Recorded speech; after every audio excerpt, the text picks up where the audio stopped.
My name is Motzkin. I'm from Israel. I live in New York for the past 16 years. Came here at the age of 26 to, pursue some career or dreams.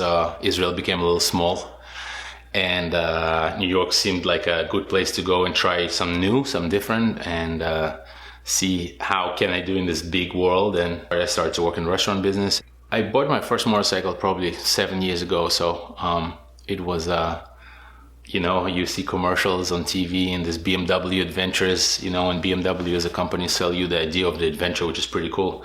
So actually my first motorcycle was BMW 650, the Dakar version that they made for the car back then. And it was a pretty cool bike, but sooner than later I realized it's too small for me.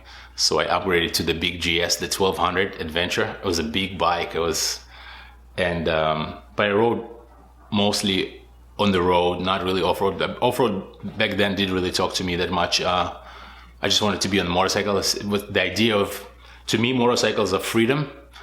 And back then I realized that if I want to be free and to do basically whatever I want to be on two wheels and be able to travel and see places and meet cool people. So motorcycle was kind of a way out. I can tell you at the end of the day, it's what do you do with motorcycles. So if you want to ride, I think GS is a more of a on-road, back-road bike, but 1090 KTM is a company that actually, as you see in this Dakar event, they got first 5 places. They are more off-road oriented machine that you can use on-road as well. Pretty cool. But if you want to taste more of an off-road thing, you should go with the 1090. And I think I'm biased, but I think KTM's are cooler. Yeah.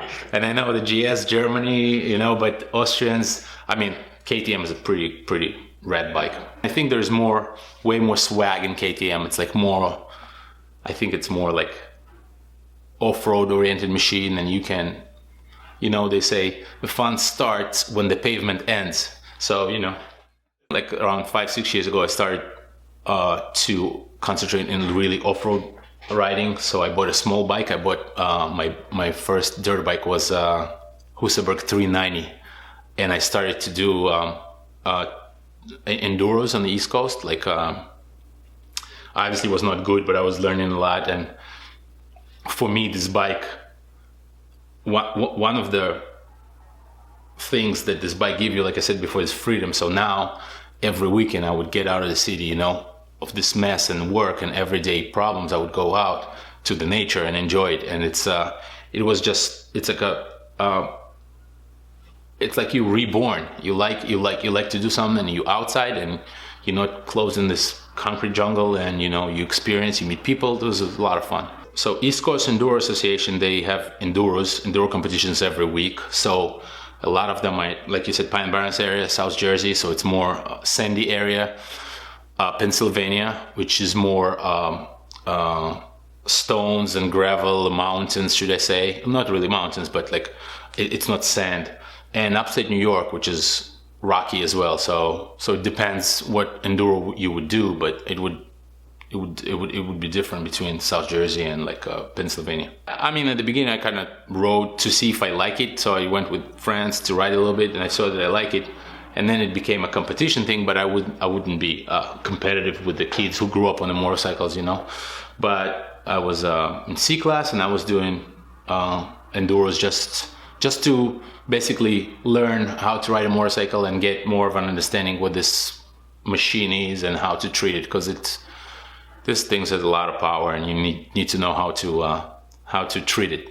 The first rally I've done, it was a small rally in South Carolina, and I went to ride it. It was a one-day thing, and I said I want to try it. It might be cool. Kind of fast.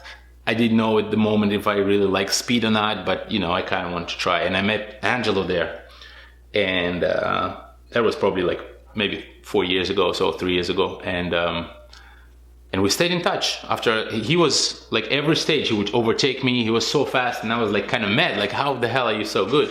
So I started to talk to him at the end of the rally, and he said he's training for the Dakar. To me it was like ages and ages away. He said Dakar, I saw it like Botswana, so far from me I can't even think about it, But I was like, oh, that's cool, And he was training for it, and we stayed in touch. And 2 years ago, he hit me up on the phone. It's like, listen, I'm coming to New Jersey. to ride. I would love you to join me, and we're gonna ride together. I was like, oh, sounds good. So put my bike on the trailer and went to South Jersey, and we rode together. And I obviously got a little better from before, and we started to talk. And he's like, I'm about to do this rally in Greece, Ceres rally. You want to join? It's like, I don't think I'm good enough. Yada yada yada. Long story short, I obviously end up in Greece doing this rally. I did pretty well for my first time ever, for myself, I guess. And that's where basically the journey or the idea of Dakar, without me even knowing, that started. Angelo was a part of the team, a Czech team named Klimchiv Racing, with the main guy named Andre, who was a big time racer. He won his first Dakar, he won 20th place. His third Dakar, he got 11th. So he's a big time racer. So he hooked me up with Klimchiv Racing, and they do support for rallies, big or small. So I got support from Klimchiv Racing, Andre, with the bike, place to sleep, eat, and it was a really cool experience. So they definitely made it way more enjoyable and made me love it even more. I really liked it. It was strange in the beginning to do something different, because you have to go fast and navigate. But as I don't know if people know, but there's no GPS navigation in cross-country rallies.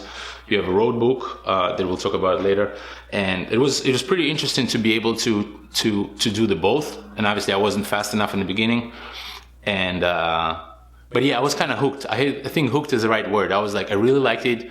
I loved, once again, the idea of being on a motorcycle. I loved the idea of being free. I loved the idea of being around cool people. So it was like no-brainer. The car was at this point was not a part of it. I really liked doing the rallies, and I thought it would be a cool thing to do, just for fun, just for be out of the city, meet cool people, like we said before, and just be on the motorcycle. So the car was never part of this thing. I was just doing it because I liked it. And like I said before, the car sounded so far away. It's like when Angelo told me he's training for the car, I was like, you're my hero, you know? It's like the car. It's like the Olympus of motorcycles, you know? Or motorsport in general. So it was never a case. It probably started, the car probably came later 2018 after the second Ceres rally. Second time around, which was August, September 2018, which probably basically half a year ago,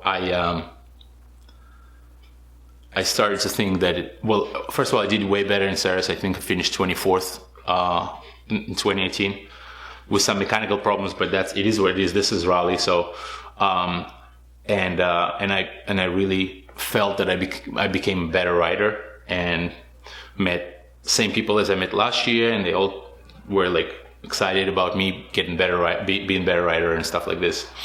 And I can say, like, even, yeah, somewhere back then I was like, oh, that might be a case. But we were talking as a group, we were talking about doing the eco race, the old Paris-Dakar race that used to be in Africa.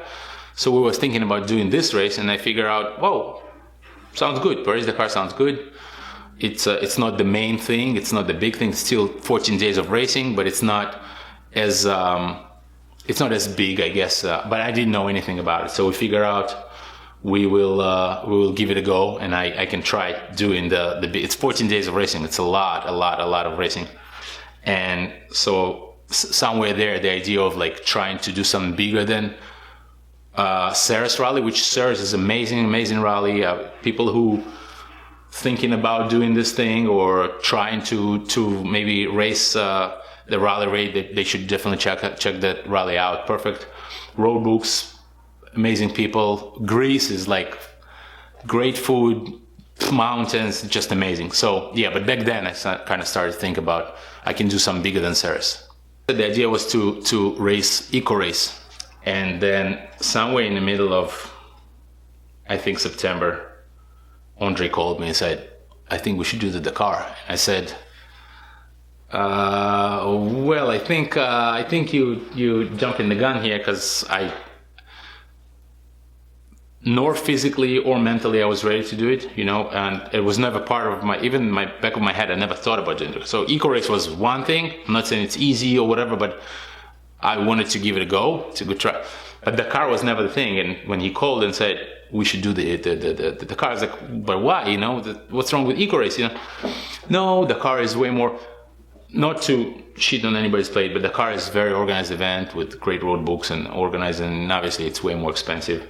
But he said he thinks we should give it a go to Dakar. And that's basically when I started to think about, okay, I guess it might be Dakar, you know? It was kind of not my idea, but it was kind of my time to say yes or no. So when this became a thing, I did a few other rallies during the year, and I figured out I need to be, just because I'm not the best rider, I need to be physically prepared.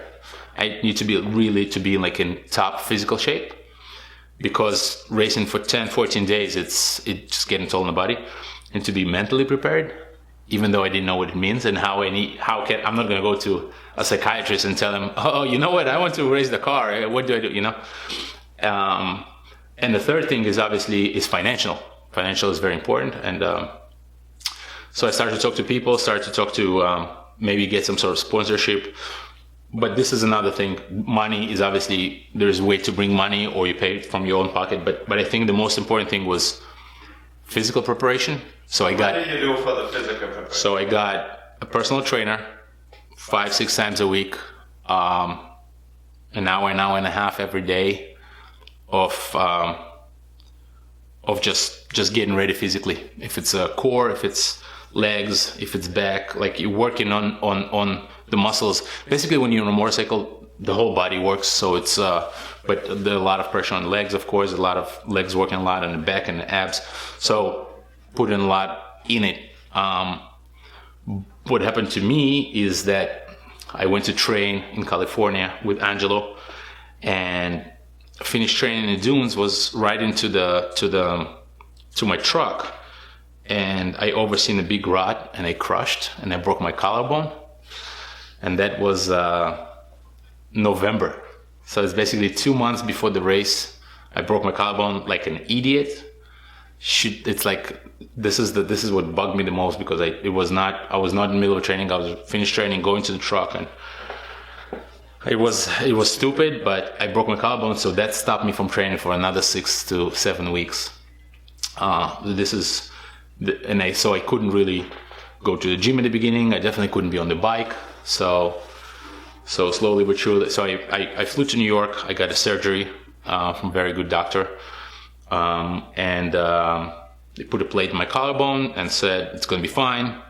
He couldn't tell me if I should race or not. He was like more of like, you should not race. But I said, listen, I want to race. So it's just a matter of getting healthy and keep working on my body. So that was like a kind of slowing me down on my preparations. But it's part of racing, getting injured. Just, you know, I'm not Toby Price, you know, I'm just a regular guy, and it would be cool to see, for people to see that it's doable, you know, like, and I'm just speaking my truth. Since I knew nothing really about how this whole big monster works, I kind of separated to myself on how I understood what needed to be done, and obviously mentally was part of it.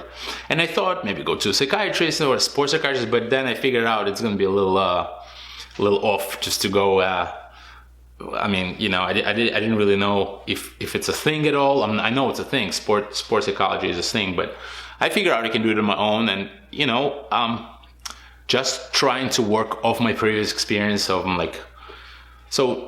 This racing thing, and I believe with any sport, it's like ups and downs. So you can be all the way up, high, feeling well, riding well, and then something happen, you crash or something breaks, and then you all the way down.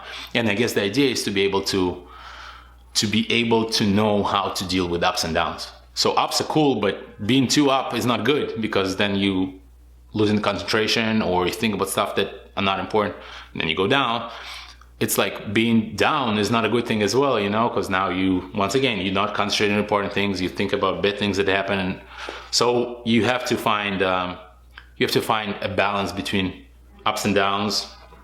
And I was trying to work on myself basically running examples in my head. What can happen and what should I do when this happens? So basically mentally preparing myself to the idea of good or bad, whatever gonna happen. So what's gonna happen? I'm going 120 kilometers an hour and I'm crushing. If I'm getting up and I'm fine, nothing broken, my bike is good to go, okay, what am I doing? Do I slow down? Do I, because I'm going too fast and I made a mistake, do I need to concentrate more?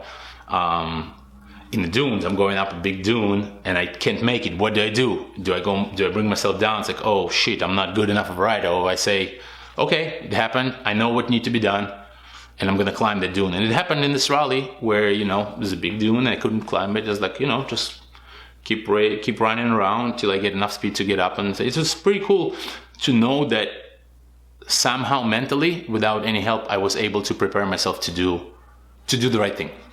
It actually worked out in many cases because when I would crash, I would get up, I would breathe and say to myself, okay, shit happens, pick up the bike, make sure that you can ride, you're not broken, keep going, and building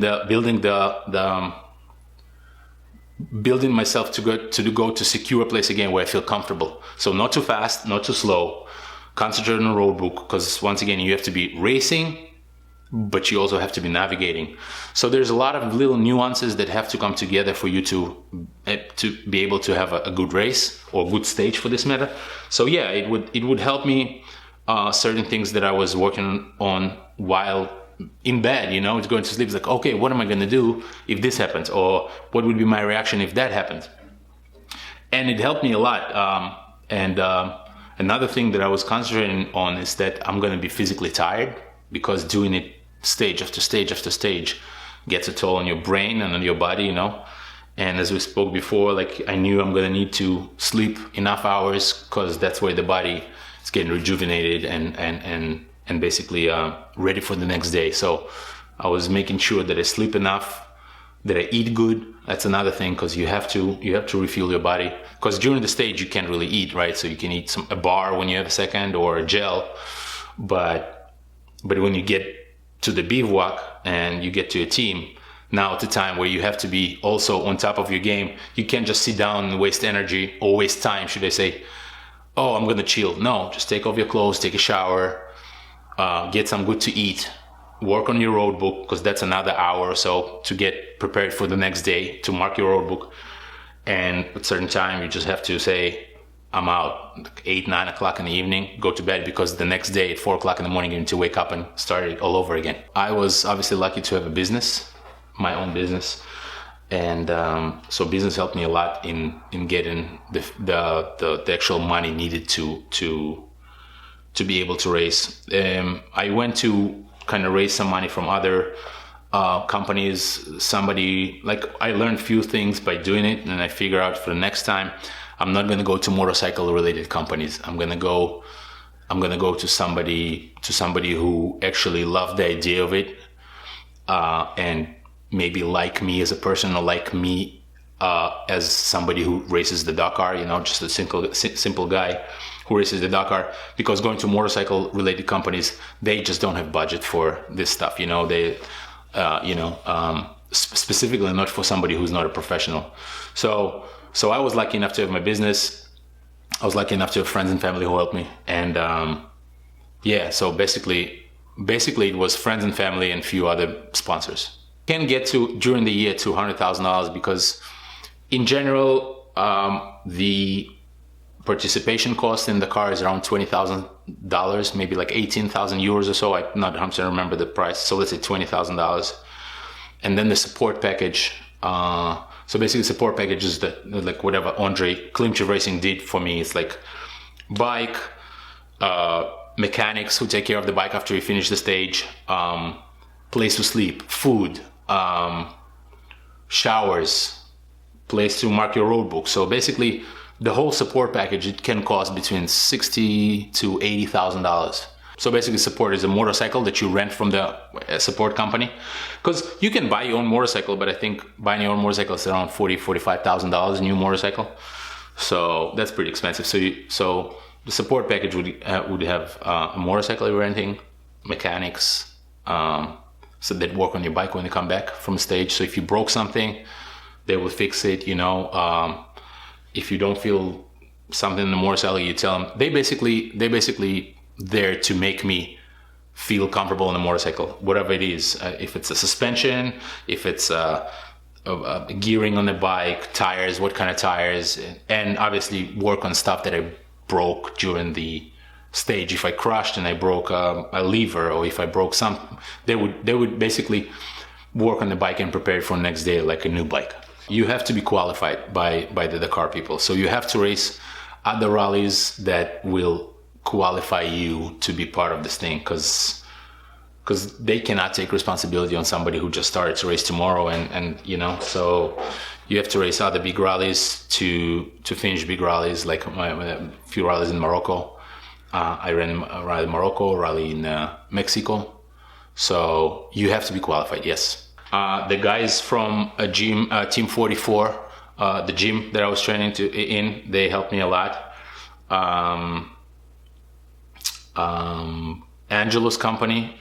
Angelo has a surf and skate shop in South Carolina. He helped me bunches. And like I said, friends here around, like Lighthouse, my friends who helped me a lot. And just in general, not necessarily money-wise, but people who you talk to and friends and excited for you to go and do this big thing. It's obviously not necessarily money-wise, but it's a big mental support, because now people are excited for you to go. And I never thought it's going to be that crazy, like, yeah, I'm just a guy who's going to race the Dakar, and it's like, because when you race, you don't really have time to deal with it. But then you open your Facebook and you see people that are cheering you all over the world. If it's States, if it's Israel, if it's here in New York, or it was just, it was amazing. It just kept you going. So friends and family and people just who happy for you to be there. So I got accepted somewhere in September, I believe, October. But I was training before that. No, I was pretty positive that I'm going to get accepted, but I didn't have a confirmation, but I was still training. And then I broke my collarbone somewhere in the beginning of November. So basically 2 months before the race, I broke my collarbone, and remember ups and downs we're talking about? So that's like kind of like you up and you're training and you're feeling good and you're preparing yourself, and then this crush and then my collarbone broke. And I'm not the first one who broke the collarbone, not the last one. People who getting prepared for big competitions, you have injuries, it's part of the sport, or any sport should I say. It was one of these ups and downs. It was like, what I was looking in this whole injury thing is like why it happened to me.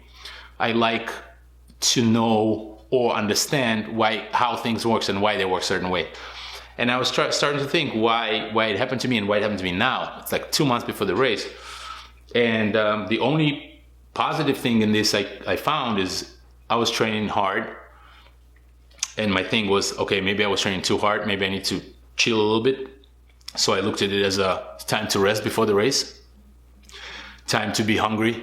When I'm getting into the Dakar and getting on the bike, I'm going to be hungry. I'm going to be like, oh, that's what I like to do. I haven't done it in 2 months. I'll be hungry to be on the bike. And once again, there's ups and downs. I understand that bad things can happen. And it was in the back of my mind. You have to be...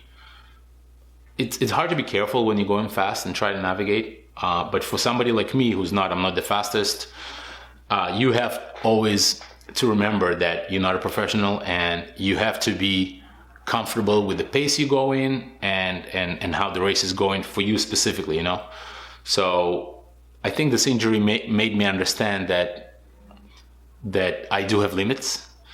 I'm not Toby Price. Toby was racing with broken hand the whole rally, and he happened to win it. He's just an animal. A very nice guy, by the way. But so I understood that I'm not a professional, and I have limits, and I have to remember that. Like, I can't push as hard as I can because when something happens, I don't know how to deal with it. If it's if just the racing stuff. If there's going too fast and there's a ditching thing, what do I do?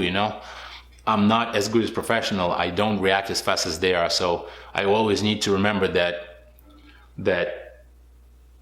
I have a limit to my ability. Yeah, so I didn't really know, since it's the first time it happened to me, I didn't really know what's the recovery time, how much how long will it take me to get back to normal, to even live normal life, you know, because now you like in a, there's no cast, there's nothing you can do with this rear collarbone, but if you want to heal faster, they put a plate. So the doctor made put a plate in my collarbone, and the surgery was very successful. He said it was a good surgery and pretty easy surgery for them, because it's a really easy surgery. So they put like 9 screws in my bone, and he said it's going to be around 4 to 6 weeks to heal. So yes, my first thing was like, oh shit, now I cannot go and race Dakar. And talking to the doctor, talking to other people, it's like, oh no, it can be doable. The only negative part about it was that I cannot train.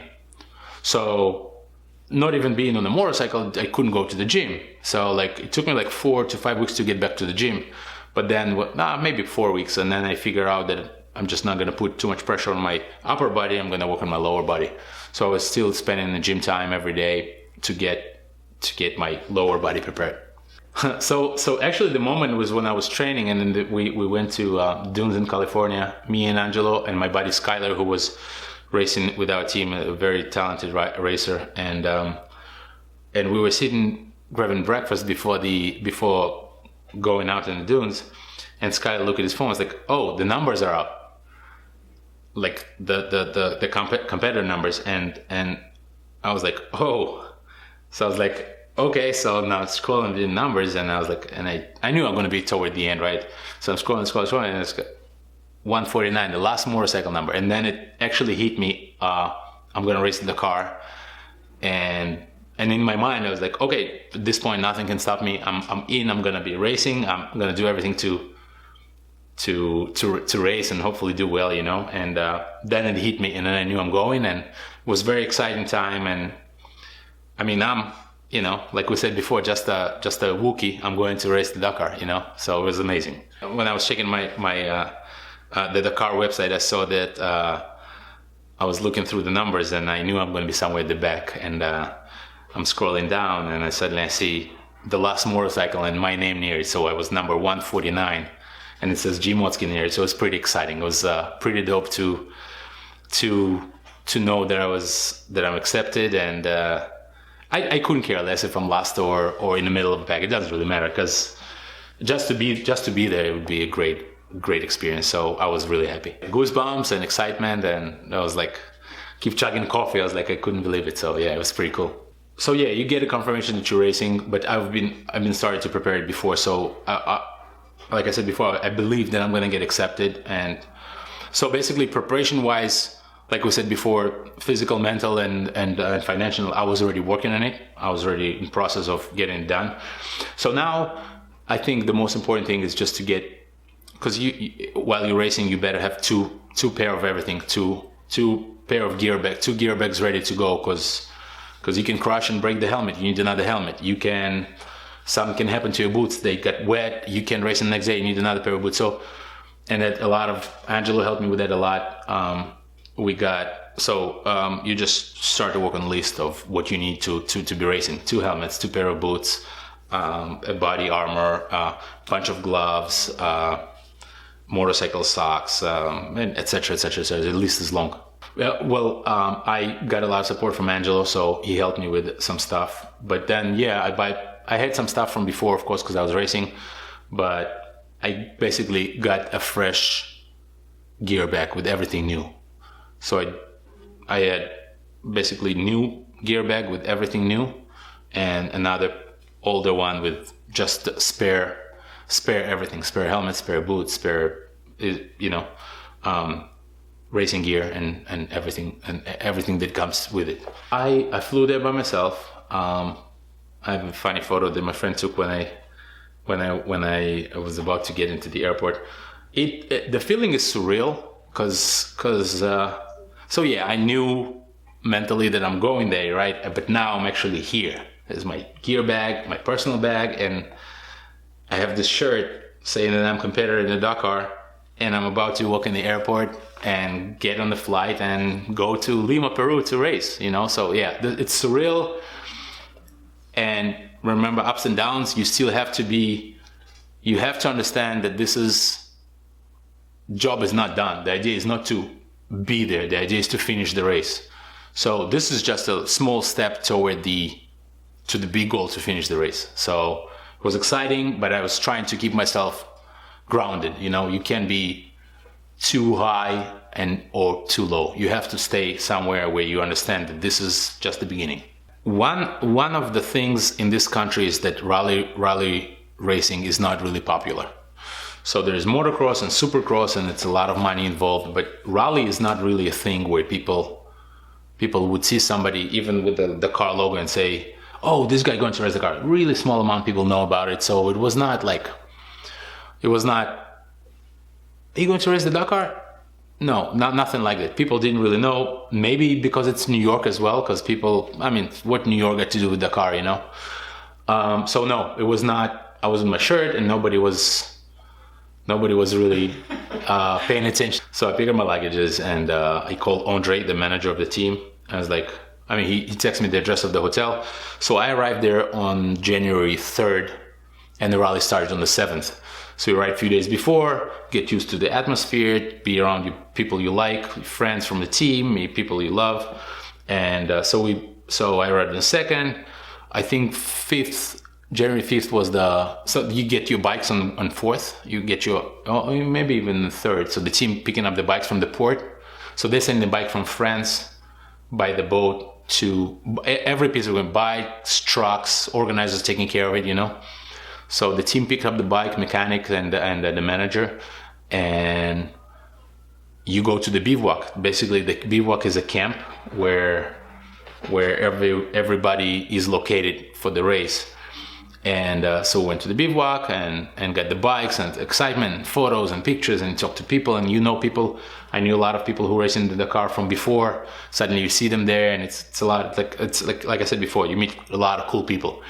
So the excitement and everything, and then you start to basically get yourself ready for the race. So if it's inspections that need to be you need to go through. If it's organizers.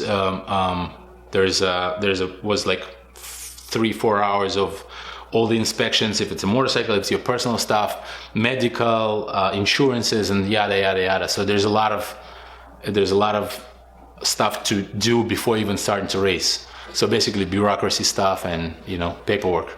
I saw the motorcycle first time at the race. Yeah. The bikes were prepared in Czech by the team, being delivered to France, and from France they put it in a boat and delivered it to Lima. And then when they picked it up, I saw it for the first time basically. But the bike was already all set, equipped with not really navigation, but road book. Everything was already on the bike. Anything you need to race the bike was already there. And later on we just did the inspections, make sure that all the GPS from the organizer works and speedo caps and road book and everything works. E-Retrack is another piece of equipment where you can talk to the organizers. If something happened in a race, you can press a phone button and talk to the organizers.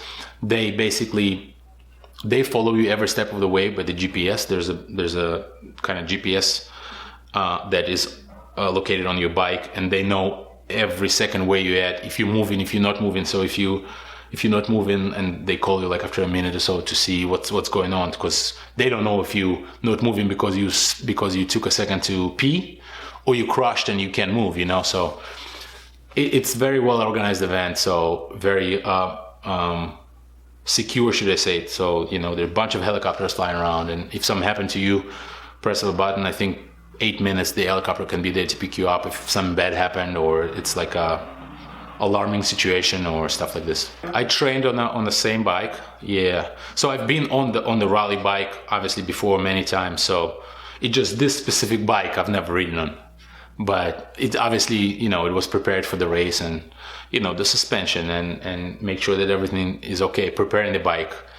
Like I'm all together, stickers, and it's like it's what the team does, it's totally different type of preparation, but they're making sure that the bike is 100% ready, and they did an amazing job. My bike was perfect condition.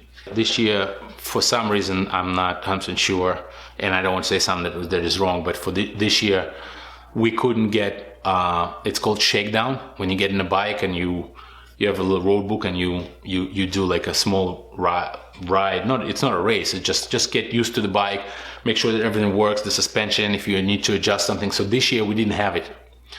I know that the factory racers did have it, but we didn't have it. So yeah, I basically haven't ridden the bike off-road before the first stage at all. I was riding for the inspection through the city, so I was on the bike and I was, feeling comfortable, but I didn't really ride off-road before the actual first stage. What happened this year is that the first stage was reversed in order.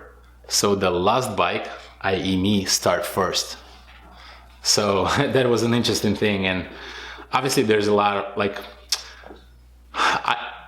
I train my brain to I basically switched the pressure part for the excitement.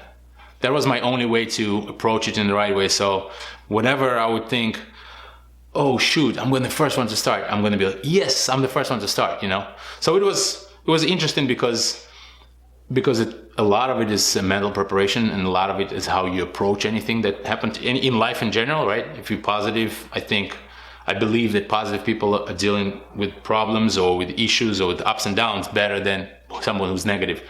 So like I said, I exchanged pressure for excitement, and it worked well for me. So the night before, to your question, I was excited. I was like, it's about to happen. And I kind of wanted it to happen because, like I said, I came to Lima on the January 3rd, and the race started on January 7th.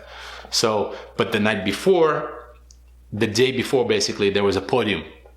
So I don't know how many people saw it, but it's a podium, and each racer come up, talk to the organizers and having their blessings, and enjoy your race, and a bunch of people cheering for you. So it was amazing, and that was in reverse order as well. So I was the first one to go on the podium. It was really exciting.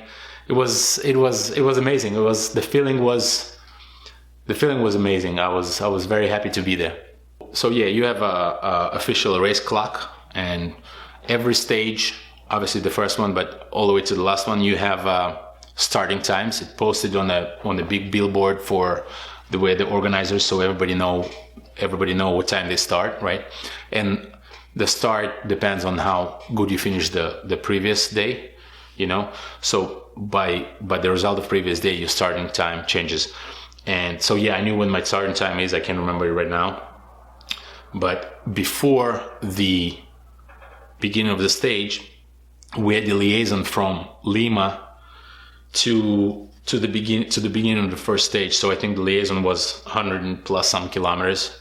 So I was already on the bike, going through. Liaison is basically the connecting roads between anywhere you are to the beginning of the special stage. So where the competition starts, or where you start to measure your time, called special stage. So to get to the special stage, sometimes you need to do the liaison, which is a connecting part. You do it mostly on the road to get to the actual competition, to the special stage. So I had like 100, I can't remember, 60, 170 maybe kilometers of liaison before I got to the start of the special stage. So I was already, obviously a lot of things going through your head, but you're already on the bike, you already feel comfortable. So I got to the beginning probably like 40 minutes before the start. So I took my helmet off, ate a bar, drink something, make my head ready for this thing. And I don't know how you can be ready for this thing because it's so big and interesting and exciting. But yeah, I just came to the beginning of the stage, and this, like I said, race clock, and then there's countdown 10, 9, 8, and go. So it was exciting. You don't use GPS at all. You still have a road book. You still have we'll talk about it later, but I'll show you the road book, and there's no GPS involved in this race whatsoever. The only GPS we have in the bike is for the organizers to know where we're at. So there's no GPS involved in this kind of competitions. This is part of this competition. If you're getting lost and suddenly you go and the road book, what you see on the road book doesn't really match physically where you're at, you understand that you made a mistake. You turn around and go to the previous point where 100% you were there. You adjust your kilometers and starting to go again. Okay. So this is right for the liaison part and for the competition part. So in competition, you get lost as well. Sometimes You get to a certain point and it's like your road book says, for example, kilometer 60, you're supposed to have a road that goes to the right, road that goes to the left, and road that goes straight. And you're at kilometer 60 and you have nothing, nothing that even looks close. So sometimes you get, or a lot of times you get lost in the competition as well. So you need to go to the previous point that 100% you were right with the road book and physical location. Well, you getting lost, I guess professionals getting lost less, but they getting lost as well. It's not only about getting lost, it's about picking up the waypoints. And the competition is made the way where you have to pick up waypoints where you go, and waypoints actually give you an understanding that you're in the right place. So sometimes, not necessarily getting lost, even though that happened as well, but sometimes you cannot find the waypoint, so you just try to go around and find it. Not around necessarily, it depends. There's a few ways to do it, but if you didn't pick up the point, let's say waypoint, like we said, kilometer 60, you get to kilometer 60, and the waypoint, that it's supposed to be waypoint 60 because it goes by kilometers, but right now you're already at kilometer 60.3 and you didn't pick up the waypoint, so you missed it. You need to go back and find the waypoint. So it becomes pretty complicated, but in general, if you don't pick up the waypoint, there's penalty. It usually goes by time. So waypoint that you didn't pick up can go 20 minutes, 40 minutes, 1 hour, or 2 hours sometimes. And obviously you can be fast, but if you missed the waypoint, this time going to be added to your result. So you're going to be penalized anyway. So there's GPS. Basically it's a computer piece that actually tells you. We get into details, but so if there's, like we said, kilometer 60 waypoint, so it's going to say when I pick up the previous waypoint, the new one going to get open. So you're going to see K60. So like say I'm kilometer 55. The next waypoint going to be kilometer 60. So I know it opened the waypoint. The computer basically tells me that the next waypoint is kilometer 60. So when I get to kilometer 60, if I picked up the point, the computer opens the next one. Let's say the next one going to be kilometer 70. So, but if I didn't pick it up, it won't jump to the next waypoint. And that's how you know that you probably missed it. Sometimes, which doesn't happen a lot, if it's a hard waypoint or if it's like in a big dune or whatever, and you sometimes don't want to pick it up, you can tell computer would ask you, do you want to skip the waypoint? You say yes, and then it opens the next one. But then it's gonna be penalty. So, but in general, there's this computer system the GPS basically helping you not helping you to navigate, but helping you to know where you're at and what's the next point that you need to pick up. Usually there's a liaison. It's this connecting part between where you're at. Let's say the bivouac is in place A and the special stage starts in place B. So there is a connecting road called liaison that connects from where you're at to the beginning of the stage. So that can be 50 kilometers, can be 350 kilometers. It depends. So I think the one day we have like around 400 kilometers liaison that I think in this case was divided by, we had a half marathon stage. So we did like 170 kilometers during the evening, and then another 270 during the day or something like this. But in general, that would be a liaison, and then a special stage. Most of the time in this competition, in this Dakar, special stage was between 300 to 400 kilometers. So this between 3 to 4 you're racing, and then when you finish racing, usually would be another liaison. Once again, can be 50 kilometers, can be 200 kilometers or 300 kilometers to go to the bivouac, to the camp. And then you get to the camp, and then basically the day's over. You need to, like we spoke before, you need to get on top of your things and take a shower, eat well, mark your road book for the next day, and go to sleep at some point. It's not time, but you still have to finish the liaison in X amount of time because you have a starting time for the special. So you still have a time frame that you need to finish the liaison. And interesting part, even on liaison, you have speed zones, so you cannot go faster than 120 kilometers. And if you go through a little town or a village, there's a speed zone of 50 kilometers. And if you go over the speed limit, you're getting penalized as well, even on the liaison. Everybody on their bike riding to the special stage. Yeah, factory riders don't get no perks being factorized. Other way around. This guy is working hard, and so yeah, they exactly as me getting on the bike and riding. So this year, I think the longest day was like 880 kilometers or so. There were days 500, 600, 800, few days of over 800 kilometers. One of the parts that make this race complicated, because you need to be smart enough to know how much gas you need and what kind of terrain you're gonna race, right? So if you have, there was a stage where there was the first 80 kilometers were dunes. But then after 80 kilometers, there was a fuel station. So the organizer would bring a truck with fuel, and so you have to be smart how much fuel. You don't want to start with a full tank, right? Because it's going to be harder to race. So you would I would start with, I don't know, 4 liters at front, or 6-7 liters front, and just extra, I don't know, 5-7 liters at the back, just in case I'm going to get lost. Or dunes, usually motorcycle uses more gas. And I'm not that good in it, but obviously the team was there to help me, and people with experience were helping me. And then, so let's say after this 80 kilometers, there would be a truck, an organized truck with fuel. And then after this 80, let's say the stage is 380. So after this 80, you have another 300 kilometers. So you fill it in and go.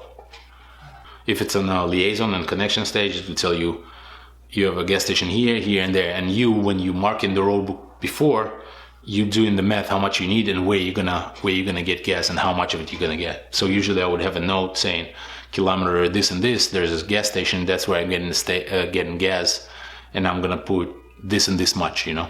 Every time you finish the stage, you bring the bike to the mechanic and you tell him basically what happened. If you crashed, it's like, oh yeah, I crashed on the right hand side, and I broke a lever, or scratches, or nothing happened to the bike, but so you know I crashed on the right side, so on the left side, whatever, you check that everything's okay. So you basically bring the bike to the mechanic and tell him what happened, so he knows what happened to the bike. If nothing happened, no crashes, he knows it's okay, you know, filters, air filters, oil, and, you know, tires, and for them it's an easy day when nothing happened and you didn't break anything. So yeah, I crashed. Well, I crashed a few times, of course.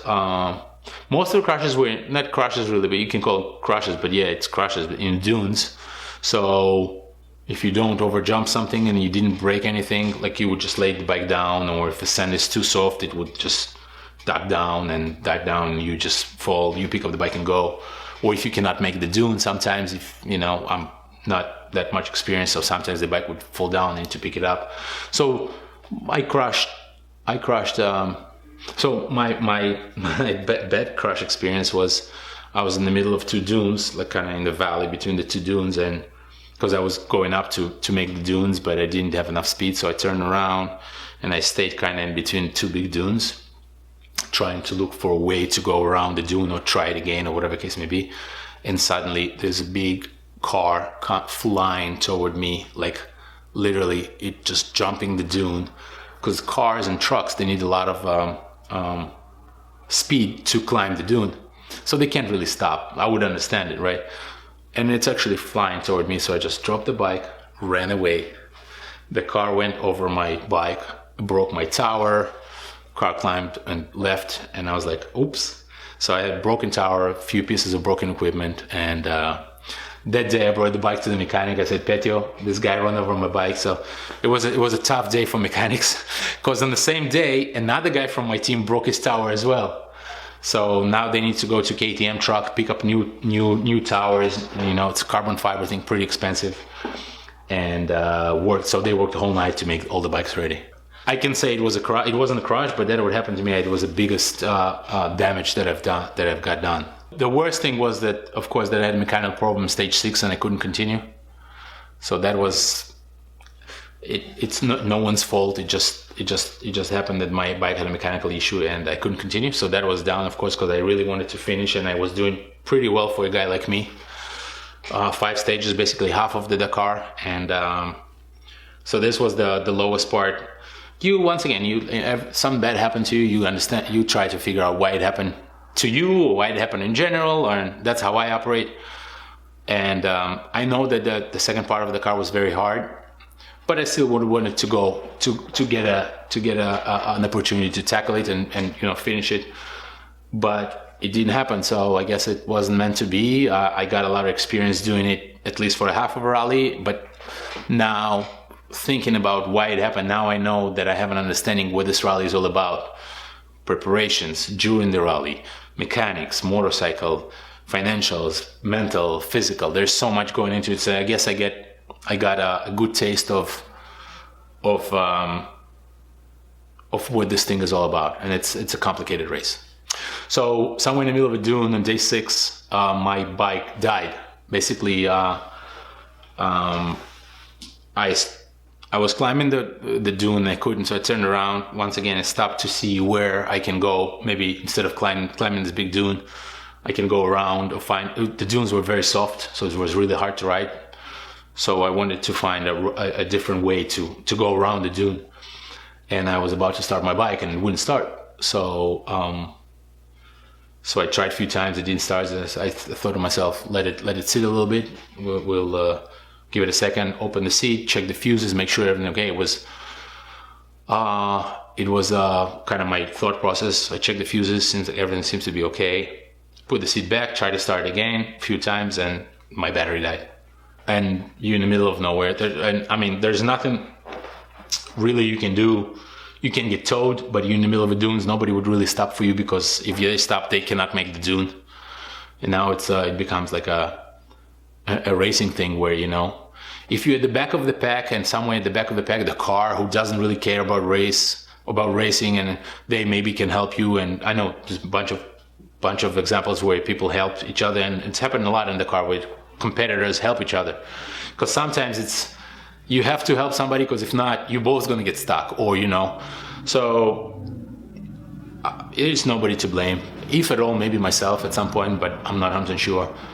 But it is what it is. That's a way of the rally sometimes. Like, I have nothing to say. Ricky Brabeck was leading the race, American kid, Honda racer, really nice guy. He was leading the race, and his bike died stage 6, 7, or 8, I don't know. And he was leading the race. I was at the back, So it obviously it's not that's not how you want to finish the race, nor for him or for me. But sometimes it happens. What can you do? Other racers, other big racers. Andrew Van Beveren had his bike died on him stage 9, I think, and few others. So it was a pretty tough race for motorcycles, for the machines, because it was a lot of dunes, a lot of high revs, so it was a pretty hard race for motorcycles. Since I stopped, as I told you before, the organizers know exactly where you are every point of the way. They called me like after 3 minutes to see if I'm okay. And I said, yeah, I'm okay. I have a mechanical issue that I'm trying to work on, give me some more time. There's no pressure for more. You can stay there for 2 hours. Maybe you just want to sit down and chill and then continue, whatever. So they called me to make sure I'm okay, physically. And so then I started to go through checking stuff, fuses, what's happening, starter, maybe, whatever case may be. But then at some point you realize you have no battery, you can't start the bike. I was trying to think, what else can I do to help the situation, but I don't think I could have done anything. So I called the organizer and I said that my bike died, and I guess I need to abandon the race. And it was sad, but so what happened? They send you the helicopter, they pick you up, bring you to the beginning of the stage, and later on another helicopter pick up the bike. Because you're in the middle of dunes, there's no vehicle will get there. You have to fly there, pick up the bike, and bring it to anywhere. Well, cars, it's like, it's they most of them are professional racers, and they know how to do it, and a lot of speed, a lot of knowledge of the dunes, where to go, where not to go. And cars and trucks sometimes spending the whole night in the dunes. If something breaks, or if they cannot get the car out, they trying. So there's a lot of times cars and trucks are spending nights in the dunes and to make their way out. I think second stage I finished like somewhere around 90s. That was pretty cool to know that I can be fast, and I can not miss waypoints, and I can navigate. Like, obviously there was a lot of trucks before me, so I can have point of reference of where to go.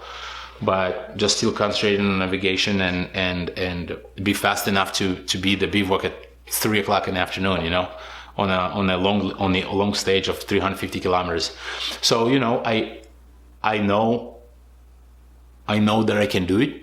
I know I can be faster than I was in the most stages as well. But since it was first time and I wanted to get an understanding of what and how, that was probably the best feeling. And when I finished early and I knew that I think I can do it, this gave me a lot of positive understanding that I can do it, so this was one. The second one, obviously, the finish, to see my teammates finish, it was a lot of fun, and I was very happy for them. Because, it's an individual thing, but at the end of the day, we're a team. We sleep together, we eat together, we chill, we make laughs and fun. And, so it was really cool at the end of the rally to see 3 of the teammates finishing the rally. It was a lot of fun. I mean, not during the race, but at the end of the race, a bunch of my friends from New York came, and my girlfriend flew from Phoenix to the end because, I was, to be honest with you, I was pretty sure I'm going to finish the race. I was very positive. I don't know, for a reason or for no reason. I don't know why I thought this way, but I was very positive. I was pretty sure I can finish the race. So she flew to Lima for the end of it, So it was a little bittersweet because I didn't finish, but it was so cool to see my girlfriend there and friends from New York and be happy for my teammates. So it was bittersweet, but I think it was more sweet than bitter. That's a $100,000 question. I really want to. I have a few rallies that already are laying ahead of me. There's a Morocco Desert Challenge, it's the second biggest race after the Dakar. So it's somewhere in April, so I'm probably gonna do this. A few other races. I don't need to be qualified right now because I already ran the Dakar, so I don't need to be qualified. I can just go and do it. I would definitely want to do it again and finish the challenge of finishing and racing again. I think it changes you as a person when you do it once and you looking for this excitement again. It's like I was telling my friends here. Like, it's kind of boring to come back to this, you want the hype and you want the excitement and you want the adventure and you want the hard parts, and you want to be around your teammates. It's so much fun, we're like a family. So I'm gonna say it very careful, but this thing kind of boring. I want the adventure. So do I want to do it? Yes, I want to do it again. And I hope it's gonna work out.